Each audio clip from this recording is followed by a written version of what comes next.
S, ஆண்டவருக்கு மகிமை உண்டாகட்டும். நேற்றைய தினத்திலே நல்ல மெய்ப்பன் நம்மை அறிந்திருக்கிறார் என்கிற தலைப்பிலே ஆண்டவர் எதை அறிந்து அற்புதம் செய்கிறார் என்று 3 காரியங்களை நான் உங்களோடு பேசினேன். இல்லாததை அறிந்திருக்கிற தேவன், இயலாததை அறிந்திருக்கிற தேவன், இழந்து போனதை அறிந்திருக்கிற தேவன் நம்முடைய வாழ்விலே அற்புதங்களை செய்வார் என்று நேற்று இரவு நான் உங்களோடு பேசினேன்.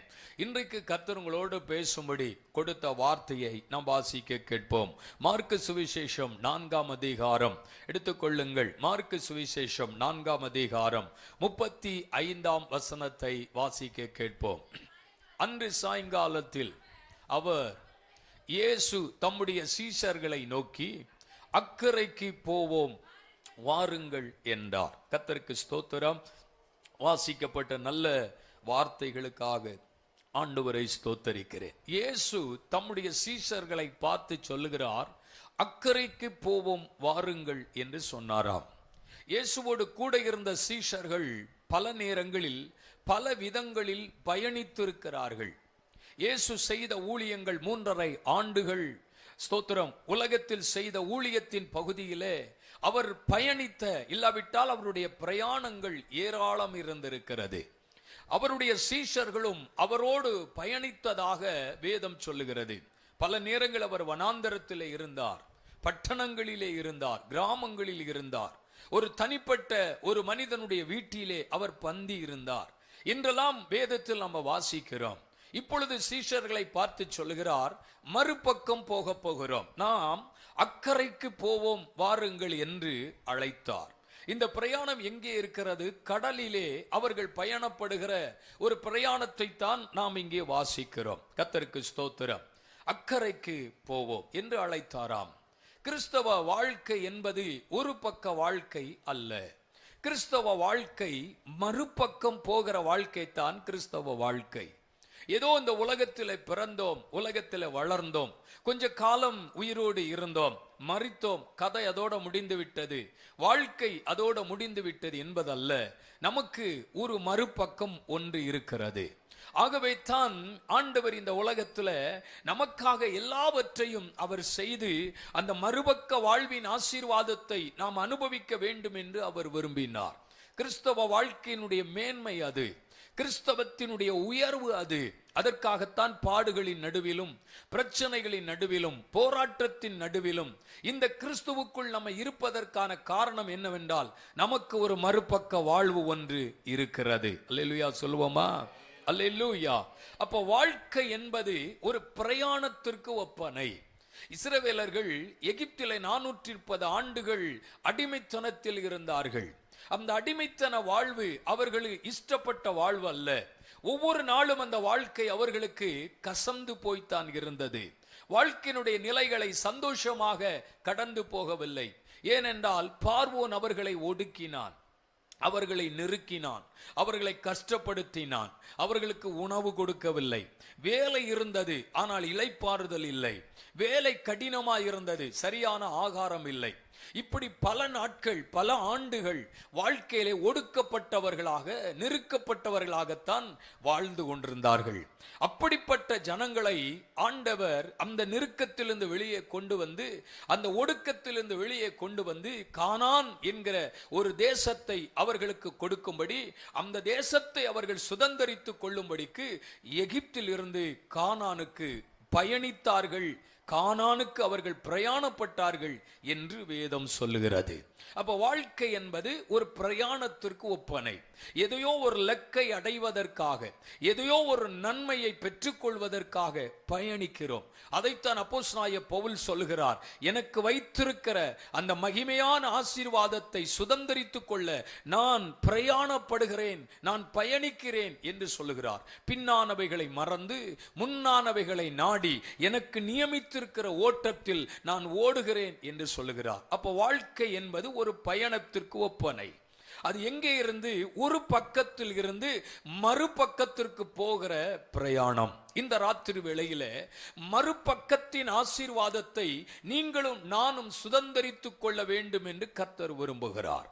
ஒரு பக்கம் ஒருவேளை ஒரு தோல்வியான வாழ்க்கையா இருக்கலாம், ஒரு பக்கம் ஒருவேளை உங்கள் வாழ்க்கையில அருமையான கவலையான வாழ்க்கையா இருக்கலாம், கண்ணீரின் வாழ்க்கையா இருக்கலாம். ஆனால் மறுபக்கம் அது உங்களுக்கு ஒரு சந்தோஷமான வாழ்க்கை. வாழ்க்கை என்பது காலம் முழுவதும் நம்ம இப்படித்தான் வாழ்ந்து முடிக்க வேண்டுமோ என்று நினைக்க வேண்டிய அவசியம் இல்லை. நம்முடைய தேவன் காலங்களையும் சமயங்களையும் மாற்றுகிற கர்த்தர். சத்தமா ஒரு அல்லேலூயா சொல்லி இருக்கலாமே. அல்லேலூயா. இப்படித்தான் வாழ வேண்டும், என் தலைவிதி இப்படித்தான் வாழ்ந்து முடிக்க வேண்டும், எனக்குன்னு எழுதப்பட்டு விட்டது, இதை மாற்றவே முடியாதென்று நீங்கள் நினைக்க வேண்டிய அவசியம் இல்லை. என் ஆண்டவர் எல்லா சூழ்நிலைகளையும் மாற்றுகிறவர்.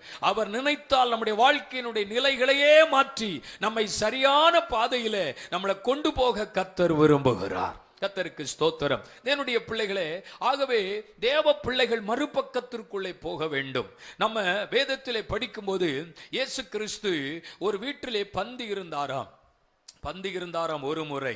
பாருங்க, அந்த ஊரிலே ஒரு பாவியான ஸ்திரீ அந்த இயேசு வந்திருக்கிறார் என்று கேள்விப்பட்டு, இயேசு கிறிஸ்து வந்திருக்கிறார் என்பதை அறிந்து தன்னுடைய வீட்டில் இருந்து தைலத்தை எடுத்துக்கொண்டு வேகமாய் ஓடி வருகிறாள். நன்றை கவனிங்கள். அவளுடைய வாழ்க்கை ஒரு பக்கம் எப்படி இருக்கிறதாம்? பாவ வாழ்க்கை. ஏனென்றால் வேதம் அவளை குறித்து இப்படி அறிமுகம் செய்கிறது, ஒரு பாவியான ஸ்திரீ என்று அறிமுகம் செய்கிறது. அருமையானவர்களே, இந்த அறிமுகம் யாரும் ஏற்றுக்கொள்ள முடியாது. வேதத்தின் ஒழுங்கு என்ன? ஒருவரை அறிமுகப்படுத்த வேண்டும் என்றால் 3 நிலைகளில் ஒருவரை அறிமுகம் செய்யலாம். ஒன்று, அவரவர்களுக்கு வைக்கப்பட்ட பெயர். இந்த உலகத்துல எல்லாருக்குமே பெயர் வைக்கப்பட்டிருக்கிறது. பெயர் இல்லாதவர்களே இருக்க முடியாது. எல்லாருக்கும் பெயர் வைக்கப்பட்டிருக்கிறது. கர்த்தருக்கு ஸ்தோத்திரம். நமக்கு ஒருவேளை பெயர் வைக்கலன்னா ஒண்ணு பாப்பான்னு வச்சிருவாங்க, இல்லைன்னா பேபின்றுவாங்க. அது 70 வயசு வரைக்கும் இப்படித்தான் இருக்கும், பேபியாத்தான் இருக்கும். அப்போ பேர் வைக்கிறாங்க. எல்லாருக்கும் ஒரு பேர் இருக்கு. இங்க பேர் இல்லாத ஆட்களே இருக்க மாட்டீங்க, எல்லாருக்கும் ஒரு பெயர் இருக்கு. அப்ப அறிமுகம் எப்படி? தனிப்பட்ட நபரின் பெயரை சொல்லி அறிமுகப்படுத்தப்படுகிற ஒரு ஒழுங்கு இருக்கிறது. நன்றை கவனிங்கள். அப்போ இந்த ஸ்திரீக்கு அவங்க அம்மா அப்பா பெயர் வைக்கலையா? வச்சிருப்பாங்க. ஆனா சமுதாயம் என்ன பெயர் வைத்திருக்கிறது? ஒரு பாவியான ஸ்திரீ என்று எழுதி இருக்கிறது. கவனிங்க, அந்த பாவியான ஸ்திரீ அப்படின்னா அவள் வாழ்க்கையிலே வாழ்ந்து கொண்டிருந்த வாழ்க்கையின் நிலைகளை குறித்து வேதம் எழுதுகிறது. அப்ப அவள் என்ன நினைக்கிறாள்?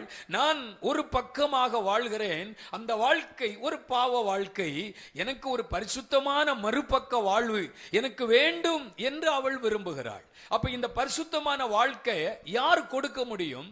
யாரிடத்திலிருந்து பெற்றுக்கொள்ள முடியும்? அது இயேசுவால தான் முடியும். இயேசுவின் இடத்தில் இருந்துதான் அது வரும் என்று அவள் அறிந்தபடியினாலே தான் அந்த ஊருக்கு இயேசு வந்திருக்கிறார் என்று கேள்விப்பட்டு அவள் வீட்டில் இருக்கிற தைலத்தை எடுத்துக்கொண்டு ஓடி வருகிறாள். இந்த மறுபக்க வாழ்வுக்காக அவள் எடுத்த முயற்சி என்ன? அவள் என்ன முயற்சி எடுத்தாள்? வேதம் சொல்லுகிறது, அந்த தைலத்தை எடுத்துக்கொண்டு ஓடி வந்து அவள் கண்ணீரால் அவளுடைய பாதத்தை நனைத்தாள் என்று எழுதியிருக்கிறது. இயேசுவின் பாதத்தருகே நின்று கண்ணீரால் அவருடைய பாதத்தை நனைத்தாளாம். நன்றை கவனிங்கள். ஒருவருடைய பாதத்தை கழுவுவதற்கு குறைந்தது 1 கப்பு தண்ணீராவது கண்டிப்பாக தேவைப்படுகிறது. அப்படின்னா அவ எவ்வளவு அழுதிருக்கிறாள் யோசித்து பாருங்கள். அடுத்து அவள் செய்கிற காரியம் என்ன? தன் தலைமயிரினால் அவருடைய பாதத்தை துடைத்தாள் என்று எழுதியிருக்கிறது. ரொம்ப ஆச்சரியமான ஒரு காரியம். அருமையான தேவ பிள்ளைகள், நான் யோசிக்கிறேன், ஏன் தன் தலைமயிரினால் அவருடைய பாதத்தை அவள் துடைத்தாள்? வீட்டில் ஒரு டவல் இல்லையா? இல்லை ஒரு துணி இல்லையா? இல்லை வேற எதையோ ஒன்று வைத்து அவருடைய பாதத்தை துடைத்திருக்கலாமே. அவள் என்ன நினைக்கிறாள்? இந்த முடி போனாலும் பரவாயில்லை, எனக்கு பாவ மன்னிப்பு வேண்டும் என்று விரும்புகிறாள். நான் நினைக்கிறேன், ஏன் அவள் இப்படி செய்ய வேண்டும்? கர்த்தருக்கு ஸ்தோத்திரம். பெண்களுக்கு முடி ரொம்ப கனமாய் இருக்கிறது. அதை மிகவும் அவர்கள் கனப்படுத்துகிறார்கள், அதை மிகவும் முக்கியப்படுத்துகிறார்கள். பல நேரங்களில் சர்ச்சுக்கு லேட்டா வருவதற்கு காரணமே இந்த முடியாத்தான் இருக்கும். அல்லேலூயா சொல்லுவோமா? அதுதான் அநேக நேரத்தில் சர்ச்சுக்கு வர்றதுக்கு லேட்டா இருக்குது. யோசித்து பாருங்க, 8 மணிக்கு ஆராதனைன்னா 7 மணியில இருந்தே அதற்காக எவ்வளவோ முயற்சிகளை அவர்கள் எடுக்கிறார்கள். கர்த்தருக்கு ஸ்தோத்திரம். சில வீட்டில் இருக்கிற கண்ணாடிகள் எல்லாம் வாயிருந்தால் அழும் போல தெரிகிறது. அதுவே சொல்லும் போல, ஏம்மா 1 மணி நேரம் நிற்கிறியம்மா, சீக்கிரமா விலகி போன்னு சொல்லும் போல, அந்த அளவுக்கு அருமையானவர்களை இந்த பக்கம் திரும்பி பார்த்து அந்த பக்கம் திரும்பி பார்த்து இங்கே ஒரு கோடு எடுத்து ஆமேன் இங்கே இருக்கிறதை அந்த பக்கம் திருப்பி, ஐயோ அதற்கு கொடுக்கிற நேரம். பாஸ்டர் ஏன் இப்படி பேசுறாரு நினைக்கிறேன்னா, எனக்கு 3 பெண் பிள்ளைகள், அதனால எங்க வீட்டில் நான் அதை பார்க்கிறேன் பார்த்தீங்களா, அதனால தான் சொல்லுகிறேன் அதற்கு எவ்வளவு முக்கியத்துவம் அதற்கென்று கொடுக்கிறார்கள் என்று. நீளமாய் இருக்கிறவர்கள் நினைக்கிறார்கள் இந்த முடி சுருண்டால் நல்லா இருக்குமே, பரவாயில்லை கம்பியை காய வைத்து ஸ்தோத்திரம் நீங்கள் முடியில வையுங்கள், சுருண்டு விடும். சுருண்டு இருக்கிறவர்கள் நினைக்கிறார்கள் ஐயோ இது நீளமாயிருந்தால் நன்றாயிருக்குமே, பரவாயில்லை ஒரு அயன் பாக்ஸை வைத்து தேய்த்து விடுங்கள். அல்லேலூயா. எப்படிலாம் என்னெல்லாம் இதுக்கு செய்ய முடியுமோ அத்தனை விஷயங்களையும் செய்கிறோம். ஆனால் இந்த ஸ்திரீயானவள், இது போனா போட்டுடா, எனக்கு கிடைக்க வேண்டிய பாவ மன்னிப்பு இந்த இயேசுவினிடத்திலிருந்து எனக்கு வர வேண்டும் என்று அவள் நினைக்கிறாள். பாருங்கள் அவள் செய்த தியாகம். மறுபக்கத்திற்காக, மறுபக்க நன்மைகளை பெற்றுக்கொள்வதற்காக அவள் எடுத்த முயற்சி, அந்த தைலத்தை ஊற்றினாள். இயேசு சொன்னார், ஸ்திரியே உன் பாவம் உனக்கு மன்னிக்கப்பட்டது. இன்று ராத்திரி வேளையிலே சொல்லுகிறேன், மறுபக்கம் என்கிற ஒரு வாழ்க்கை ஒவ்வொரு மனுஷனுக்கும் மிகவும் அவசியமாயிருக்கிறது. இப்படியே வாழ்ந்து முடித்து விட வேண்டும், இப்படியே வாழ்க்கையை முடித்து விட வேண்டும் என்று நினைக்க வேண்டிய அவசியம் இல்லை. உனக்கு ஒரு நல்ல எதிர்காலத்தை, நல்ல ஒரு வாழ்க்கையை, சந்தோஷமான காலங்களை, மகிழ்ச்சியான நாட்களை, ஆமென், பாவ மன்னிப்பின் நிச்சயத்தை, பரலோக ஆசீர்வாதத்தை இந்த தேவன் நமக்காக ஆயத்தம் பண்ணி வைத்திருக்கிறார். அல்லேலூயா. அதுக்காகத்தான் இந்த கூட்டங்கள். பாஸ்டர் நிறைய காசு வச்சிருக்கிறதுனால இதை நடத்தல. அவர் எவ்வளவு தியாகம் பண்ணி எவ்வளவு பிரயாசப்பட்டு இந்த கூட்டத்தை நடத்துறாருன்னு அவருக்கு தான் தெரியும்.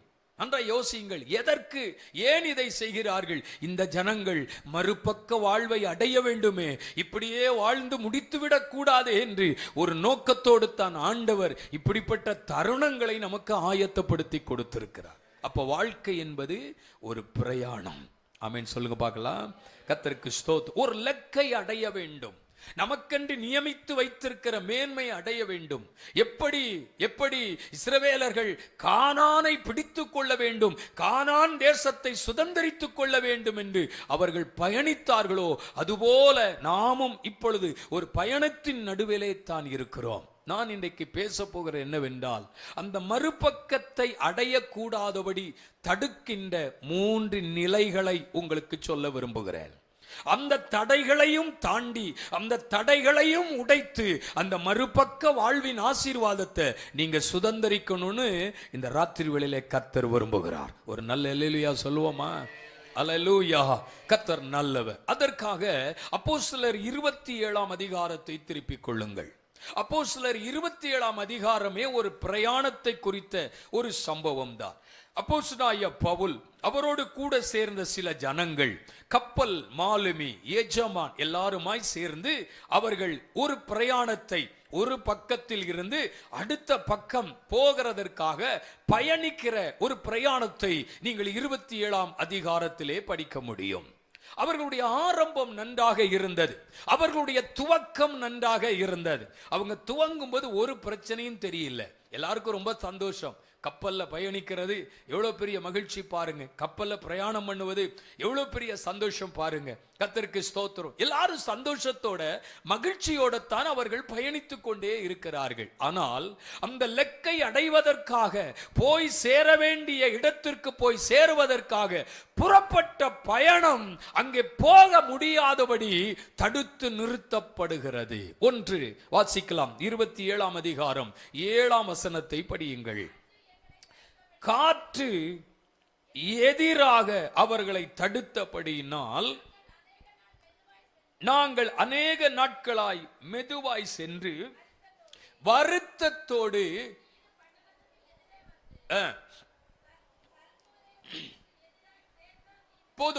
போதும் காற்று அவர்களுக்கு எதிராய் இருந்தபடியினால் இப்பொழுது அவர்கள் போக வேண்டிய இடத்திற்கு போக முடியாமல் நிறுத்தப்பட்டிருக்கிறார்கள். நம்பர் 1, காற்று அவர்களுக்கு எதிராயர், எதிர்காற்று. நன்றை கவனிங்கள், எதிர்காற்று அந்த கப்பலின் மேல் மோதிற்று.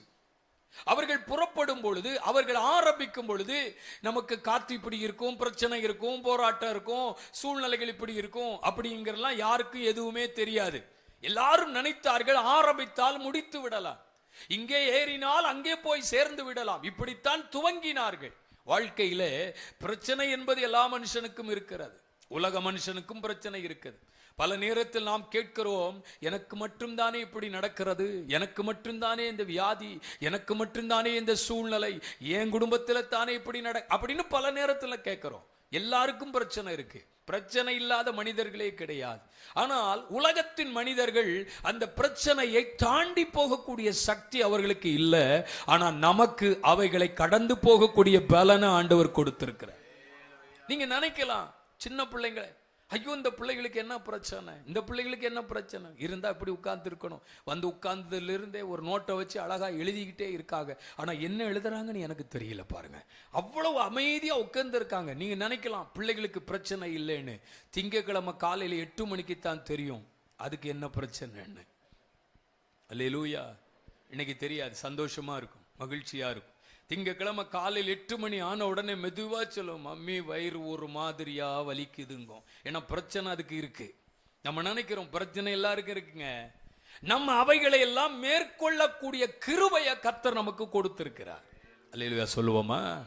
ஆமென். கவனியுங்கள், அப்ப நம்ம போக வேண்டிய இடத்திற்கு போய் சேர முடியாதபடி நம்மை தடுக்கிற முதல் பிரச்சனை என்ன?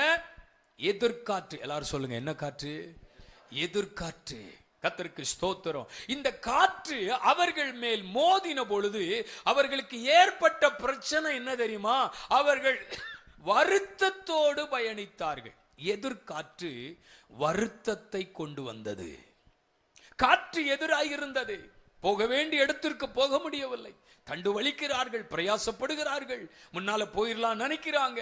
ஐயோ நாங்க இப்படி நினைக்கலையே, இப்படியெல்லாம் பிரச்சனை வரும்னு நினைக்கலையே, இப்படியெல்லாம் போராட்டம் வரும் நினைக்கலையே, நான் முன்னால போக முடியலையே. அப்போ பாருங்க, இந்த எதிர்காற்று எதை கொண்டு வருகிறது? வருத்தத்தை கொண்டு வருகிறது. நான் சொல்லுகிறேன், ஒருவேளை நீங்கள் உங்கள் வாழ்க்கையை வருத்தத்தோடு பயணிக்கிறீர்களா? என்னால முன்னுக்கு போக முடியல, என்னால எதை இந்த ஆசீர்வாதத்தை என் வாழ்விலே பெற்றுக்கொள்ள முடியவில்லை. வருத்தமான வாழ்க்கை. இன்னைக்கு உலகத்துல நிறைய பேர் எப்படி வாழ்கிறாள் தெரியுமா? வருத்தமான வாழ்க்கை. வாழ்க்கையை சந்தோஷப்படுத்தவில்லை, சந்தோஷமான வாழ்க்கை வாழவில்லை. பறந்துட்டேன், ஏன் பறந்தேன்னு தெரியல. சில நேரத்தில் பிள்ளைகள் பெற்றோரை பார்த்து கேட்கிறார்கள், என்னை ஏன் பெற்றாய்? வருத்தமான வாழ்க்கை. ஐயோ எனக்கு ஏன் திருமணம் ஆச்சு, இது கல்யாணம் பண்ணாம இருந்திருக்கலாம். வருத்தமான வாழ்க்கை. ஏன் பிள்ளைகள் இன்னைக்கு அனாதையா விட்டுட்டாங்களே, இந்த பிள்ளைகளுக்காகத்தானே நான் வாழ்ந்தேன், இந்த பிள்ளைகளுக்காகத்தானே நான் இருக்கிறேன், ஆனா இந்த பிள்ளைகள் என்ன கவனிக்கவில்லையே. வருத்தத்தோடு பல பேர் ஜெபம், ஆண்டவரே சீக்கிரமா எடுத்துக்கிடுங்க, சீக்கிரமா எடுத்துக்கிடுங்க, சீக்கிரமா எடுத்து. ஏன்னா வருத்தமான பயணம், வருத்தமான வாழ்க்கை. ஆனா ஒண்ணு மட்டும் தெரியும், எடுத்துக்கிடும் எடுத்துக்கிடும் ஆண்டவரேன்னு ஜெபிக்கிற ஆட்கள் சீக்கிரம் போகவே மாட்டாங்க. அது நடக்கவே நடக்காது. இது எல்லாரையும் போக வச்சுட்டு கடைசியில தான் போகும். நீங்க வேணும் அப்படி யாராவது ஜெபம் பண்றவங்க இருந்தா ஆயுசு கெட்டியா இருக்குன்னு நினைச்சுக்கிடுங்க. அல்லேலூயா சொல்லுவோமா? சத்தமா தான் அல்லேலூயா சொல்லுங்களேன். ஒரு அல்லேலூயா கூட சரியா உங்களுக்கு வரமாட்டேங்க பாருங்க, அவ்வளவு வருத்தம் உங்களுக்கு. எப்படி பயணிக்கிறோம்? வருத்தமான பயணம். பல கேள்விகள். ஏன் இந்த வாழ்க்கை, ஏன் இந்த சூழ்நிலை, ஏன் ஆண்டவரே இப்படி நடக்குது, ஏன் ஆண்டவரே எனக்கு இப்படி நடக்கிறது? இந்த ராத்திரி வேளையிலே நீங்கள் பயணித்து மறுபக்க வாழ்வின் ஆசீர்வாதங்களை நீங்கள் சுதந்தரித்து கொள்ள வேண்டும் என்று கர்த்தர் விரும்பும் பொழுது, அதை நீங்கள் அடையக்கூடாதபடிக்கு எதிர்காற்றுக்குள்ளே சிக்கிக்கொண்டு வாழ்க்கையிலே பல துன்பங்களை வேதனைகள் அனுபவித்து வருத்தத்தோடு பயணிக்கிறீர்களா? இன்னைக்கு பரிசுத்த ஆவியானவர் சொல்கிறார், அந்த வருத்தமான பயணம் ஆசீர்வாதமான பயணமாய் மாற்ற கர்த்தர் விரும்புகிறார். மகிழ்ச்சியான நாட்களாய் கர்த்தர் மாற்ற வேண்டும் என்று விரும்புகிறார். நல்ல கையை தட்டி அல்லேலூயா, அல்லேலூயா, அல்லேலூயா. தேவன் நமக்கு வைத்திருக்கிற அந்த மகிமையான ஆசீர்வாதங்களை பெற்றுக்கொள்வதற்காக சந்தோஷத்தோடு ஓட வேண்டும். வருத்தத்தோடு பயணிக்கிறார்கள். ஒரு குடும்பத்தில் கணவன், மனைவி, 3 பிள்ளைகள். சமுதாயத்தில் மிக ஆசீர்வாதமாய் இருந்த குடும்பங்கள், அநேகருடைய பார்வையிலே கவர்ந்தெழுக்கப்பட்ட குடும்பங்கள். குடும்பம்னா இப்படித்தான் இருக்கணும், நல்ல அருமையான குடும்பம் என்று வாழ்ந்து கொண்டிருந்தவர்களுடைய வாழ்க்கையிலே எதிர்பாராத காரியங்கள் குடும்பத்தை சந்திக்க ஆரம்பித்தது. 3 பிள்ளைகள், வாலிப பிள்ளைகள். அந்த குடும்பத்தில் உள்ள தாயார் திடீரென்று வியாதிப்பட்டார்கள். வியாதி கேன்சர் என்கிற வியாதி என்பது கண்டுபிடிக்கப்பட்டது. பல சிகிச்சைகள் கொடுக்கப்பட்டது.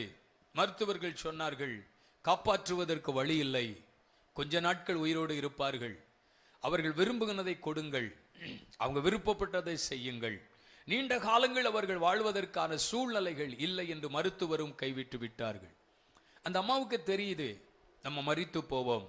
ஆனால் நம்முடைய பிள்ளைகள் 3 வாலிப பிள்ளைகள், இந்த பிள்ளைகளுக்கு பாருங்கள், எதிர்காலம் என்ன செய்ய போறோம், எதிர்காலத்தின் காரியங்கள் எப்படி நடக்க போகுதுன்னு தெரியலையே, கணவரையும் பிள்ளைகளையும் விட்டுட்டு நம்ம போறோமே அப்படிங்கிற ஒரு பயமும் அப்படி வருத்தம் அவருடைய இருதயத்தில் இருந்தது. ஒரு நாள் அந்த அம்மா வீட்டுக்காரரை கூப்பிட்டு, கணவரை கூப்பிட்டு, நான் உங்ககிட்ட கொஞ்சம் பேசணும்னு நான் விரும்புகிறேன் என்று அழைத்தார்கள். பாருங்கள், அவர்களுக்கு தெரிகிறது நம்ம மரிக்க போகிறோம், அதுக்கு முன்பு சில காரியத்தை கணவரிடத்தில் பேச வேண்டும் என்று அழைத்தார்கள். அவர்கள் அழைக்கும் பொழுது பிள்ளைகளையும் அழைத்தார்கள். 3 பிள்ளைகள் ஒரு பக்கம், கணவர் ஒரு பக்கம். கணவரின் கையை பிடித்து, அப்படியே பிள்ளைகளுடைய கரத்தை பிடித்து கணவருடைய கையிலே கொடுத்து விட்டு அந்த அம்மா சொன்னாங்க, நான் மரிக்க போகிறது உண்மை, நீண்ட காலம் எனக்கு வாழ முடியாது, என்னுடைய சரீரத்தின் நிலைகள் மிக மோசமான நிலைக்குள்ளே தள்ளப்பட்டு விட்டது, நிச்சயமாய் எப்போ எனக்கு இந்த மரணம் சம்பவிக்கும்னு தெரியாது, ஆனால் ஒன்று மட்டும் உங்களுக்கு சொல்லுகிறேன், இதை கண்டிப்பா நீங்கள் கவனிக்க வேண்டும், செய்ய வேண்டும். இந்த 3 பிள்ளைகளையும் நீங்கள் கவனிக்க வேண்டும். பிள்ளைகளை கைவிட்டு விடக்கூடாது. இந்த பிள்ளைகளுடைய திருமண காரியத்தை நீங்கள் பொறுப்படுத்தி நடத்த வேண்டும்.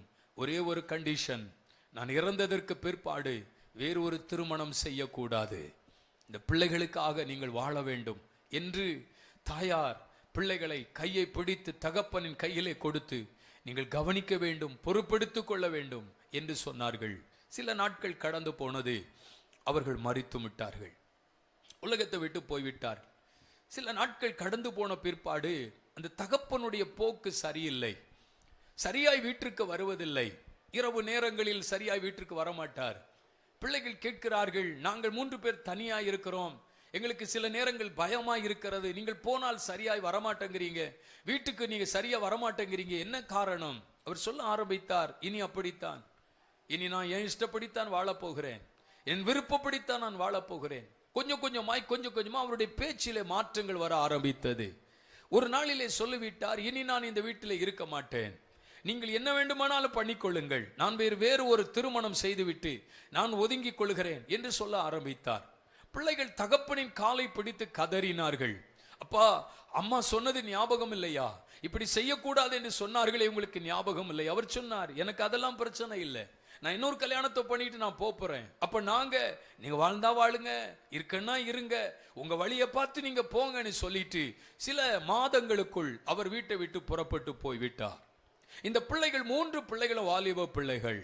பாருங்கள் எவ்வளவு வருத்தம் இருக்கும். இந்த 3 பிள்ளைகளும் நினைக்கிறார்கள், நம்ம வாழ்க்கை என்றால் எதுவோ என்று நினைத்தோம், வருத்தத்தோடு ஒவ்வொரு நாளும் கடந்து போகிறது, அந்த வீட்டிலே யாரும் இல்லை, பிள்ளைகள் மட்டும் தனிமையாய் இருக்கிறார்கள் என்று அறிந்த பொழுது அநேக பிரச்சனைகளை பிள்ளைகள் சந்திக்கிறார்கள். வெளியில போக முடியல, தனிமையா வீட்டில் இருக்க முடியல, அநேக பிரச்சனைகள் தொடர்ந்து பிள்ளைகளை சந்திக்கிறது. பிள்ளைகள் நினைத்தார்கள், இப்படி ஒரு வாழ்க்கை வாழணுமா, இப்படி ஒரு நிலைமை நமக்கு வந்து விட்டது, தாய் இருந்தால் இப்படி ஒரு சூழ்நிலை வந்து இருக்குமா? அவர்கள் சொல்லுகிறார்கள், ஒவ்வொரு நாளும் இரவு வந்தால் ஏன் இரவு வருகிறது, ஏன் இரவு வருகிறது, ஐயோ எங்களால் தாங்க முடியவில்லையே, பகலிலே வெளியே போக முடியவில்லை, ஜனங்களுடைய நீப சொல்லுகள், ஜனங்கள் பேசுகிற வார்த்தைகள் இருதயத்தை உடைக்கிறது. இதெல்லாம் ஒரு வாழ்க்கையா? ஒவ்வொரு நாளும் வருத்தத்தோടെ வாழுகிறார்கள். ஒரு நாள் 3 பிள்ளைகளும் ஒரு தவறான முடிவுக்குள்ளே வருகிறார்கள். நம்ம ஏன் உயிரோடு வாழணும், இப்படி வாழ்வதை விட தற்கொலை செய்து மரித்து விடுவோம், நமக்குத்தான் யாருமே இல்லையே, நம்மளை கவனிக்க யாரும் இல்லையே, நமக்கு உதவி செய்ய யாரும் இல்லையே, நமக்கு ஒத்தாசை அனுப்புவதற்கு யாரும் இல்லையே, ஏன் அழுகிறாய், நீ சாப்பிட்டியா அப்படின்னு கேட்கறதுக்கு யாரும் இல்லையே, நம்ம ஏன் உயிரோடு வாழணும்? ஒன்று செய்வோம், 3 பேருமே தற்கொலை செய்து மரித்து விடுவோம் என்று ஒரு தவறான முடிவுக்கு நேராக பிள்ளைகள் வந்து விட்டார்கள். இப்படி இருக்கிற கட்டத்தில் அருமையானவர்களே, அந்த ஊரில் இருக்கிற ஒரு போதகர், ஸ்தோத்திரம், ஒரு சபையின் போதகர் அந்த குடும்பத்தினுடைய சூழ்நிலைகளை அறிந்து இப்படி ஒரு சூழ்நிலைக்குள்ளே தள்ளப்பட்டுட்டாங்கன்னு சொல்லி கேள்விப்பட்டு ஒரு நாள் போதகர் அந்த வீட்டை சந்திக்க போகிறார். அந்த வீட்டினுடைய நிலைகள் எல்லாவற்றையும் கேட்கிறார். பிள்ளைகள் சொல்லுகிறார்கள், இல்ல எங்களை விட்டுருங்க, நாங்கள் ஒவ்வொரு நாளும் வருத்தத்தோடு தான் வாழ்ந்து கொண்டிருக்கிறோம்.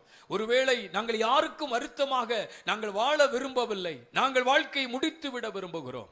தேவ மனிதர் சொன்னார், இல்லை, வசனம் சொல்லுகிறது, தகப்பனும் தாயும் கைவிட்டாலும் கர்த்தர் கைவிடுகிறவர் அல்ல.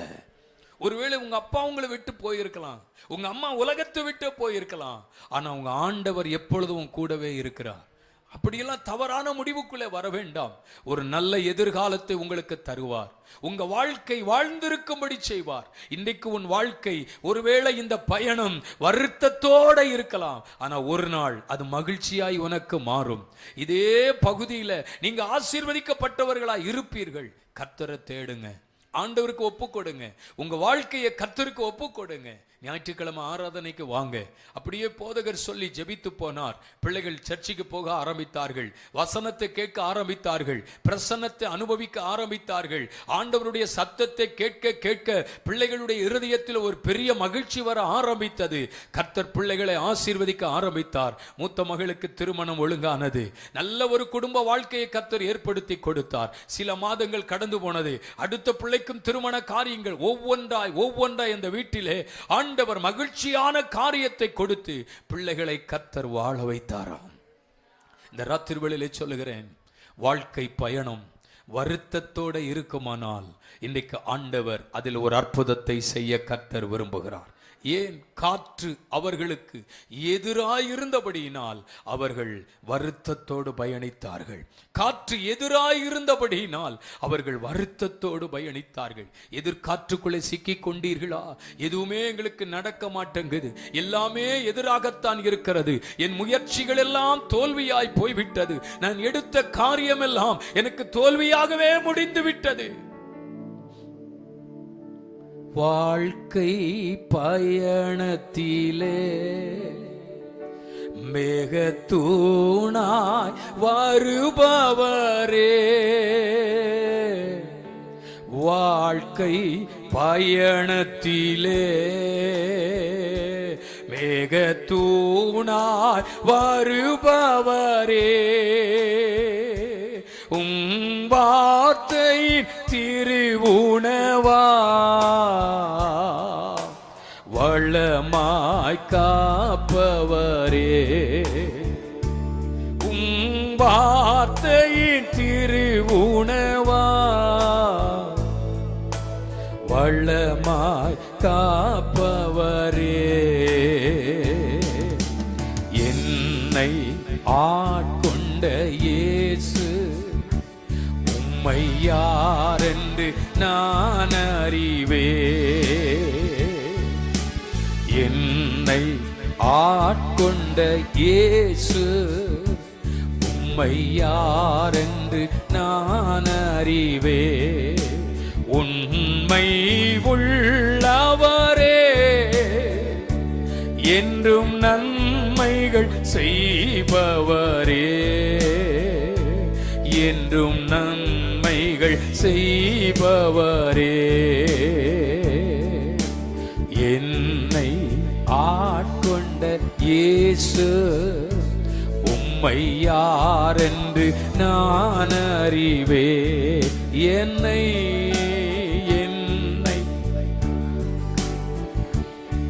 தேங்க்யூ யாரென்று நான் அறிவே. உன்னுடைய வருத்தங்கள் மனுஷனுக்கு தெரியல, உன் வருத்தங்கள் உன்னோடு இருக்கிறவர்கள் புரிந்து கொள்ள முடியல. பல நேரங்கள் ஏங்குகிறாய், ஏன் எனக்கு இப்படி அமைந்தது, ஏன் என் வாழ்க்கை இப்படி ஆகிவிட்டது, நான் யாருக்கும் எந்த துரோகமும் செய்யவில்லையே, யாருக்கும் எந்த கெடுதியும் செய்யவில்லையே, ஆனால் நான் சந்திக்கிற பிரச்சனைகள், நான் சந்திக்கிற போராட்டங்களால் என்னால் தாங்கிக் கொள்ள முடியவில்லையே. ஒவ்வொரு நாளும் உன்னுடைய பயணம் வருத்தத்தோடு இருக்கிறது. பல நேரங்களில் நீயும் அழுகிறாய், தனிமையாய் அழுகிறாய், ஆண்டவருடைய சமூகத்தில் உட்கார்ந்து அழுகிறாய். இந்த நிலைமை என்ன விட்டு மாறாதா? இந்த பிரச்சனை என்ன விட்டு மாறாதா? இந்த சூழ்நிலை என்ன விட்டு மாறாதா? இந்த ராத்திரி வேளையிலே சொல்கிறேன், உன் சூழ்நிலைகளை மாற்றுகிற சர்வ வல்லமை உள்ள தேவன் பிரயாணத்தின் நடுவிலே உன் கூடவே இருக்கிறார். உன்னை அவர் கைவிடுகிற தேவன் அல்ல, உன்னை விட்டு அவர் விலகுகிற தேவன் அல்ல. காற்று உனக்கு எதிராக இருக்கலாம், ஆண்டவர் உனக்கு எதிரானவர் அல்ல, எதிரானவர் அல்ல. எதிர்காற்று பிரயாணத்தை தடுத்தது. அது வருத்தமான ஒரு பயணத்திற்கு நேராக அவர்களை கொண்டு போனது. எதிர்காற்றின் நடுவிலும் கர்த்தர் உன் கூட இருந்து காரியங்களை வாய்க்க பண்ணுவார். ஆமென். இரண்டாவது, அவர்களின் பயணத்தை தடுத்த இரண்டாவது காற்று. வாசிக்கலாம் 14ஆம் வசனம், 15ஆம் வசனம். கொஞ்ச நேரத்திற்குள்ளே ஈரோக்ளிதோன் என்னும் கடும் காற்று அதில் மோதிற்று. கப்பல் அதில் அகப்பட்டபடியினால்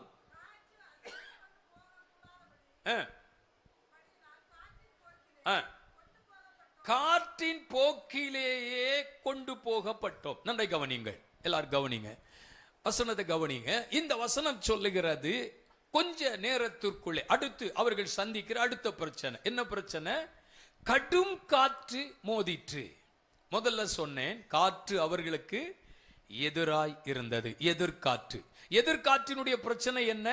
அவர்கள் வாழ்க்கையை, அவர்களுடைய பிரயாணத்தை வருத்தத்தோடு பயணிக்கக்கூடிய சூழ்நிலையை உருவாக்கிற்று.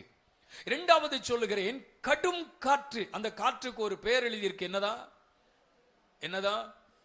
அந்நிய பாஷை மாதிரி இருக்குல்ல? ஆமா, ஈரோக்ளிதோன் என்னும் கடும் காற்று அப்படின்னு எழுதியிருக்கிறார். ஒவ்வொரு காற்றுக்கும் ஒரு பேர் இருக்கிறது. இருக்கா இல்லையா? கர்த்தருக்கு ஸ்தோத்திரம். இருக்குது. அப்போ இந்த கடும் காற்று இப்ப மோதுது. இந்த காற்றுக்கு பிரச்சனை என்ன? இந்த காற்று அந்த கப்பல்ல மோதும் போது என்ன பிரச்சனை? அங்கே எதிராய் இருந்தது என்று சொன்னேன். இங்கே நடக்கிற பிரச்சனை என்ன? காற்றின் போக்கிலேயே கொண்டு போகப்பட்டோம் அப்படின்னு எழுதியிருக்கு. அப்படின்னா கண்ட்ரோல் இல்லாத பயணம், கண்ட்ரோலே இல்லை. எங்கே காற்று வீசுகிறதோ, எத்திசையிலிருந்து வீசுகிறதோ, காற்றின் போக்கிலேயே போகிறது. அப்போ போக வேண்டிய இடத்திற்கு போக முடியாமல், சேர வேண்டிய இடத்திற்கு சேர முடியாமல் எங்கேயோ போகுது, எங்கேயோ போகுது. நிறைய பேருடைய வாழ்க்கை இன்னைக்கு அப்படிதான் இருக்கு. போக வேண்டிய இடத்திற்கு போக முடியாமல் எங்கேயோ போய் கொண்டிருக்கிறார். அது எப்படி? காற்றின் போக்கிலேயே, உலகத்தின் போக்கிலேயே. ஸ்தோத்திரம். மனது, மாமிசம் விரும்பினபடி அவங்க என்ன நினைக்கிறாங்களோ, அவங்க என்ன யோசிக்கிறாங்களோ அந்த நினைவின்படி. கண்ட்ரோலே இல்லைங்க நிறைய பேருடைய கிறிஸ்தவ வாழ்க்கையில. நீங்க கண்ட்ரோலே இல்லை, கண்ட்ரோலே இல்லை. ஃபாதர் அருமையா ஒரு பாட்டு பாடுறார். கட்டுப்பாட்டின் ஆவியானவர், கட்டுப்பாட்டின் ஆவியானவர் எப்படி நடத்துவாரா? ஆமா, நீங்க ஜெபத்துக்கு வரும்போதே சொல்லிட்டு வந்துட்டீங்க போல தெரியுது. இன்னைக்கு நான் மௌன விரோதம், அதனால இன்னைக்கு நான் என்ன செய்ய மாட்டேன், வாயை திறந்து பேசவே மாட்டேன் 3 நாளோ. ஆமாம், வெள்ளி சனி ஞாயிறு தோத்துரு 3 நாள் நான் வாயை திறந்தே பேச மாட்டேன் அப்படின்னு பொருத்தனையோட வந்த மாதிரியே தெரியுது உங்கள் முகத்தை பார்த்தா. கர்த்தருக்கு ஸ்தோத்திரம். அப்படி ஒரு அல்லேலூயா சொல்லிடுவோமா? அப்படி ஒரு ஆமேனை சொல்லிடுவோமா? ஸ்தோத்திரம். அப்படி ஒரு கையை நாங்கள் தட்டிடுவோமா? 18 வருஷம் கன்வென்ஷன் நடத்தியிருக்கார். நாங்கள் என்ன பாடவா செஞ்சோம்? நாங்கள் என்ன கையை தட்டவா செஞ்சோம்? இந்த வருஷத்தில் மட்டும் நாங்கள் தட்டிடுவோமா அப்படின்னு ஒரு ஒரு ஒரு ஒரு ஒரு இதோட தான் வந்த மாதிரி தெரியுது. சிலருடைய முகத்தெல்லாம் பார்த்தா ஐயோ இன்னைக்கு என்ன நடக்க போதோ தெரியல அப்படிங்கிற மாதிரியே உட்கார்ந்துருக்கீங்க. உங்களுக்கு பேசுறதுக்கு ஆண்டவர் என்ன கொண்டு வந்திருக்காரு பாருங்க, அதுதான் அதை விட விசேஷமா இருக்கு. இல்லையா சொல்லுங்களேன், சத்தமா இல்லையா சொல்லுங்களேன். கர்த்தருக்கு ஸ்தோத்திரம். நீ பேசிடுவியாங்கோ, நாங்கள் ஒரு ஆமேனோ அல்லையோ சொல்லுவோமாங்கோ அப்படிங்கிற மாதிரி உட்கார்ந்துருக்குங்க பாருங்க. இன்னும் கொஞ்ச நேரத்துக்குள்ள ஒரு காற்று வீசும். ஆமென். பயப்படாதீங்க, மேல் வீட்டிலே வீசின காற்று இங்கே வீசும். ஆமென் சொல்லுங்க பார்க்கலாம். கர்த்தர் நல்லவர். கொஞ்ச நேரம் நீங்க தேவனோட வசனத்தை கவனிக்கும் போது ஆவியானவர் பேசுவார். நான் சொல்லுகிறேன், கண்ட்ரோலே இல்லை. சிலருக்கு வாழ்க்கையில கண்ட்ரோலே இல்லை. அவங்க இஷ்டம் போல நடக்கிறான். கேட்டா நான் கிறிஸ்தவன் தான், எங்க வீட்டில் பைபிள் இருக்கு, 10 பைபிளை வச்சிருக்கிறேன். ஐயோ, ஒவ்வொரு செல்ஃபில் ஒரு பைபிள் இருக்கும். ஞாயிற்றுக்கிழமை காலையில வந்த உடனே அந்த பைபிளை எடுத்து 2 அடி அடிச்சு நாங்க ஆலயத்துக்கு கொண்டு போவோம் பாருங்க அந்த பைபிள். அப்புறம் திரும்ப வீட்டுக்கு வந்த பிற்பாடு அப்படியே நாங்க வச்சிருவோம். சிலர்லாம் சொல்றாங்க அது பழைய காலம் ஐயா, இப்ப நாங்க பைபிளையே வாங்குறது இல்லை, பைபிளையே நாங்க வாங்குறது இல்லை, பைபிளையே படிக்கிறது இல்லை, எதையுமே நாங்க பண்றது இல்லை. அவங்க இஷ்டம் போல. கிறிஸ்தவ வாழ்க்கை ஒரு கட்டுப்பாட்டின் வாழ்க்கை. இஷ்டம் போல வாழ்கிற வாழ்க்கை அல்ல கிறிஸ்தவ வாழ்க்கை. ஆமேன் சொல்லுங்க பார்க்கலாம். ஆமேன். கிறிஸ்தவ வாழ்க்கை சட்டத்தின்படி வாழ்கிற வாழ்க்கை. எப்படி வேணாலும் வாழலாம் அப்படின்னு சொல்ல முடியாது. அதுக்கு தான் கையில் ஒரு புஸ்தகம் கொடுத்துருக்கிறாரு. இந்த புஸ்தகத்துக்கு ஒரு பெயர் சொல்றாங்க, சட்ட புஸ்தகமா. இந்த பைபிளுக்கு என்ன பேரா? சட்ட புஸ்தகமா. எப்படி வாழணும், எப்படி நடக்கணும், எப்படி ஜீவிக்கணும், எப்படி செயல்படணும், அப்படிலாம் ஆண்டவர் சொல்லி வச்சிருக்கார். சிம்பிளா சொல்றார் 1ஆம் சங்கீதத்துல, துன்மார்க்கனுடைய ஆலோசனையில் நடவாமலும் பாவிகளுடைய வழியில். சத்தமா சொல்லிட்டீங்கன்னா பக்கத்துல கேட்டு ஒரு 4 ஆத்துமா சபைக்குள்ள வந்துடக்கூடாது. பார்த்தீங்களா? மெதுவாகவே சொல்லுங்க, மெதுவாகவே சொல்லுங்க. துன்மார்க்கனுடைய ஆலோசனை. ஆமா, வேண்டாம், மெதுவாகவே சொல்லுங்க.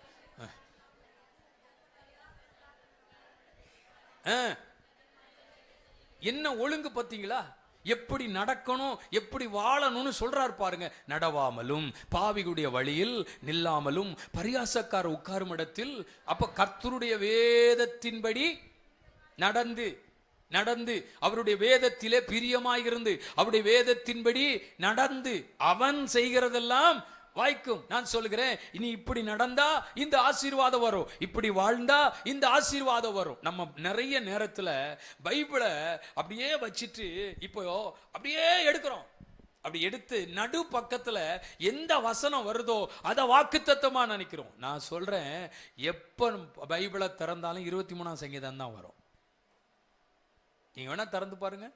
என்ன நம்ம அடிக்கடி வாசிக்கிறது என்னதான் 23ஆம் சங்கீதம், 91ஆம் சங்கீதம், இந்த மாதிரி தான் நம்ம வச்சிருக்கிறோம்.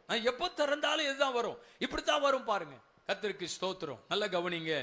வேதத்தை படிக்கிற காலங்கள் இல்லை, வேதத்தை நேசிக்கிற அனுபவங்கள் இல்லை. ஏன்னா மனம் போல காற்றின் போக்கிலே. எனக்கு தெரியாததா, எனக்கு தெரியாத பிரசங்கமா, நான் கேட்காததா?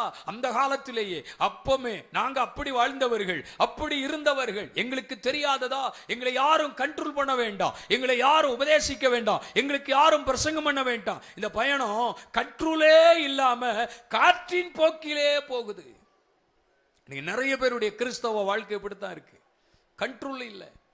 உங்களுக்கு பிரசங்கம் பிடிக்கல, வார்த்தை பிடிக்கல, பாஸ்டர் இப்படி பேசுறாரு, அப்படி வசனத்தை பேசுறாரு, அப்படி என்னத்தான் பேசுறார், என்னதான் சொல்லி பேசுறார் அப்படின்னு நினைக்கிறாங்க. நான் சொல்லுகிறேன், வாழ்க்கையின் மேன்மையை, உங்க வாழ்க்கையின் மறுபக்க ஆசீர்வாதத்தை நீங்கள் பெற்றுக்கொள்ள வேண்டும் என்றால் நீங்கள் கண்டிப்பா வேத வசனத்தின் வாழ்க்கைக்குள்ளே வாழ்ந்துதான் ஆக வேண்டும். அல்லேலூயா. வாழ்ந்துதான் ஆக வேண்டும். நீ எப்படி வேணாலும் இரு, எப்படி வேணாலும் போ, ஆண்டவன் ஆசீர்வதிப்பார். பிரசங்கிப்பதற்கு வேதம் ஒத்துக்கொள்ளவில்லை. இந்த வேதம் ஒத்துக்கொள்ளவில்லை. நீ எப்படி வேணாலும் இரு, நீ எப்படி வேணாலும் போ, எப்படியும் செய், ஆண்டவன் ஆசீர்வதிப்பார். வாலாக்காமல் தலையாக்குவார், கீழாக்காமல் மேலாக்குவார். எப்போ வாலாக்க மாட்டார், எப்போ ஆண்டவர் தலையாக்குவார்னு ஆண்டவரே சொல்லி இருக்கார். உபாகம் 28 அதிகாரம் 1 வசனத்திலே சொல்றார், இன்று நான் உனக்கு விதிக்கிற உன் தேவனாகிய கர்த்தரின் கட்டளைக்கு உண்மையாய் செவி கொடுத்து வந்தால் இப்பொழுது சொல்லப்படுற ஆசீர்வாதம் உனக்கு பலிக்குங்கிறார். சோத்துறோம். நம்ம அதெல்லாம் விட்டுறோம். 1ஆம் வசனம் 2ஆம் வசனம் படிக்கிறதே கிடையாது. அதுக்கப்புறம் தான் வாசிக்கிறோம். பட்டணத்தில் ஆசீர்வாதமாயிருப்பாய், வெளியில ஆசீர்வாதமாயிருப்பாய். எப்போ தேவனுடைய வசனத்துக்கு வலதுபுறம் இடதுபுறம் சாயாமல் தேவனுடைய வசனத்துக்கு கீழ்ப்படிந்து நடந்தால் உன்னை வாலாக்காமல் தலையாக்குவார். நீ கீழாகாமல். நான் சொல்றேன், இன்னைக்கு ஆண்டவர் தேவனுடைய பிள்ளைகளுக்கு சொல்லுகிற வார்த்தை அருமையான. கடும் காற்றுக்குள்ளே சிக்கி கொண்டு இன்னைக்கு தேவனுக்காக வாழ முடியாமல், கண்ட்ரோல் இல்லாமல் காற்றின் போக்கிலே போகிற அனுபவம் இருக்குமானால் இன்னைக்கு சொல்லுங்க, ஆவியானவரே உம்முடைய சித்தத்தை செய்வதற்கு, உம்முடைய திட்டத்தை நிறைவேற்றுவதற்கு எனக்கு கிருபை தாரும். இப்படி காற்றின் போக்கிலே போனால் மறுபக்கம் போய் சேர முடியாது. எங்கேயோ கொண்டு போய் விட்டுவிடும், எங்கேயோ கொண்டு போய் சேர்த்து விடும். அல்ல ஆண்டவரே, இந்த எஜமான், இந்த தேவன், நான் நம்பி இருக்கிற கர்த்தர் என்னை எப்படி நடத்த வேண்டும் என்று விரும்புகிறாரோ அவருடைய நடத்துதலுக்கு நான் ஒப்புக் கொடுக்க விரும்புகிறேன். மறுபக்கம் போக விடாதபடி தடுக்கிற இரண்டாவது பிரச்சனை கடும் காற்று. ஆமென். கடும் காற்றுக்குள்ளே சிக்கிக்கொண்டு ஒருவேளை நீங்கள் இருப்பீர்கள் என்றால் இந்த ராத்திரி வேளையிலே உங்களை விடுதலையாக்கி போக வேண்டிய இடத்திற்கு போக கர்த்தர் திருப்ப விரும்புகிறார். சரியான பாதையிலே கர்த்தர் உன்னை திருப்ப விரும்புகிறார். சரியான இடத்திற்கு கர்த்தர் உன்னை திருப்ப விரும்புகிறார். நல்ல ஒரு அல்லேலூயா சொல்லுங்க. மூன்றாவது 18ஆம் வசனம் 19ஆம் வசனம் அதே அதிகாரம். பெரும் காற்றும் மழையும், அந்த பெரும் காற்றும் மழையும் தொடர்ந்து அடித்துக் கொண்டே இருந்தபடியினால்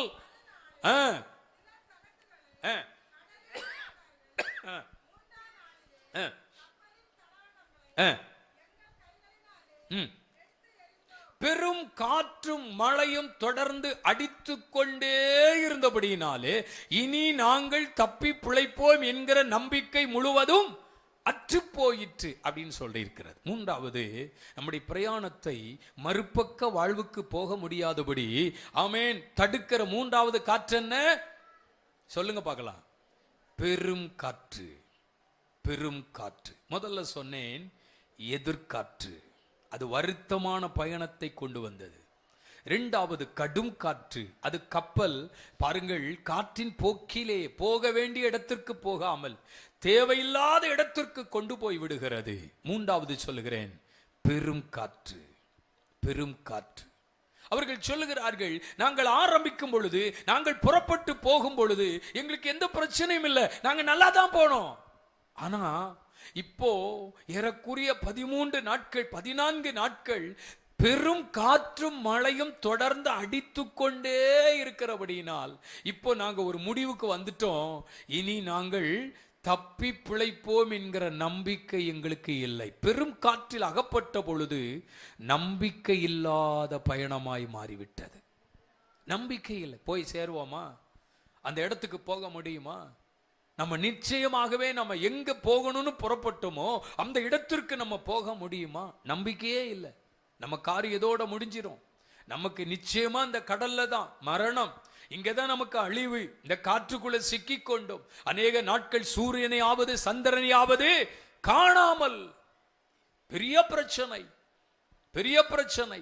எல்லாரும் சொல்லுகிறார்கள் அவ்வளவுதான், இதோட முடிந்து விட்டது, இதோட முடிந்து விட்டது. நான் சொல்லுகிறேன், நம்பிக்கை இழந்த சூழ்நிலை, நம்பிக்கை இழந்த வாழ்க்கை, நம்பிக்கை இழந்த பயணம் போக வேண்டிய இடத்திற்கு இல்ல மறுபக்கத்திற்கு போக விடாதபடி தடுத்து நிற்கிறது பெரும் காற்று. பெரும் காற்று. இந்த ராத்திரி வேளையில உங்க வாழ்க்கையினுடைய நிலைமை ஏதோ ஒரு காற்றுக்குள்ளே அகப்பட்டு கொண்டு அதிலிருந்து வெளியே வர முடியாதபடி, அதிலிருந்து தப்பிக்கொள்ள முடியாதபடி நீங்கள் தவித்துக் கொண்டிருக்கிறீர்களே, அதிலிருந்து வெளியே வர முடியாதபடி வாழ்க்கையில நீங்கள் சோர்ந்து போய் இருக்கிறீர்களே. ஐயோ, நான் ஒரு நிர்பந்தமான மனுஷன், யார் என்னை விடுதலையாக்குவார்? யார் என்னை விடுதலையாக்குவார்? இந்த பிரச்சனைக்கு வழி என்ன? இந்த சூழ்நிலைக்கு வழி என்ன? அவர் ஜெபம் பண்ண மாட்டாரா?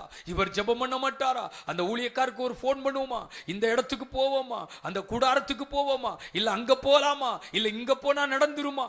நான் சொல்லுகிறேன் நீ எங்கேயோ போகிறதினால் அல்ல உன் வாழ்க்கையின் பிரச்சனையின் முடிவு. ஆண்டவரை இருக்கிற இடத்துல ஒழுங்கா தேடினாலே உன் பிரச்சனைக்கு முடிவை கர்த்தர் நிச்சயமாய் தருவா. நிறைய பேருக்கு புரியல. அங்க போனா சரியாயிரும், இங்க போனா சரியாயிரும். நான் சொல்லுகிறேன், எங்க போனாலும் குமாரன் உங்களை விடுதலையாக்கினால் மெய்யாகவே விடுதலையாவீர்கள். குமாரன் உங்களை விடுதலையாக்கினால் மெய்யாகவே விடுதலையாவீர்கள். பெரும் காற்றுக்குள்ளே அகப்பட்டு கொண்டு ஐயோ இதில் இருந்து நான் எப்படி தப்பிக்கொள்வேன், இந்த பிரச்சனையிலிருந்து எப்படி தப்பிக்கொள்வேன், இந்த வியாதியிலிருந்து எப்படி தப்பிக்கொள்வேன், இந்த பலவீனத்திலிருந்து எப்படி தப்பிக்கொள்வேன், இந்த கடன் பிரச்சனையிலிருந்து எப்படி தப்பிக்கொள்வேன், என்ன செய்வது? ஊர்ல இருக்கணுமா? ஊரை விட்டு ஓடணுமா? இல்ல என்ன செய்யணும் தெரியலையே, என்ன செய்வதென்று தெரியவில்லையே, எங்கேயாவது போனா சரியாயிருமா? அருமையானவர்களே, இன்றைக்கு ஆவியானவர் திட்டமாய் தீர்க்கமாய் உங்களோட பேசுகிறார். உனக்கு ஒரு மறுபக்க வாழ்வு ஒன்று கர்த்தர் ஆயத்தப்படுத்தி வைத்திருக்கிறார். ஒரு சந்தோஷமான மகிழ்ச்சியான நாட்களை கர்த்தர் ஆயத்தப்படுத்தி வைத்திருக்கிறார். நீ இப்படி வாழ வேண்டிய நபர் அல்ல, நீ இப்படி வாழ வேண்டிய ஆட்கள் அல்ல, இப்படி இருக்க வேண்டிய நபர் அல்ல.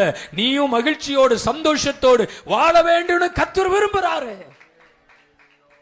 இவ்வளவு பிரச்சனைகளின் நடுவிலே, இவ்வளவு போராட்டத்தின் நடுவிலே, இவ்வளவு சூழ்நிலையின் நடுவிலே எல்லாரும் ஒரு முடிவுக்கு வந்துட்டாங்க. நம்ம கதை இதோட முடிய போகுதுன்னு. இப்பதான் அதற்கான வழியை பவுல் சொல்லி கொடுக்கிறார்.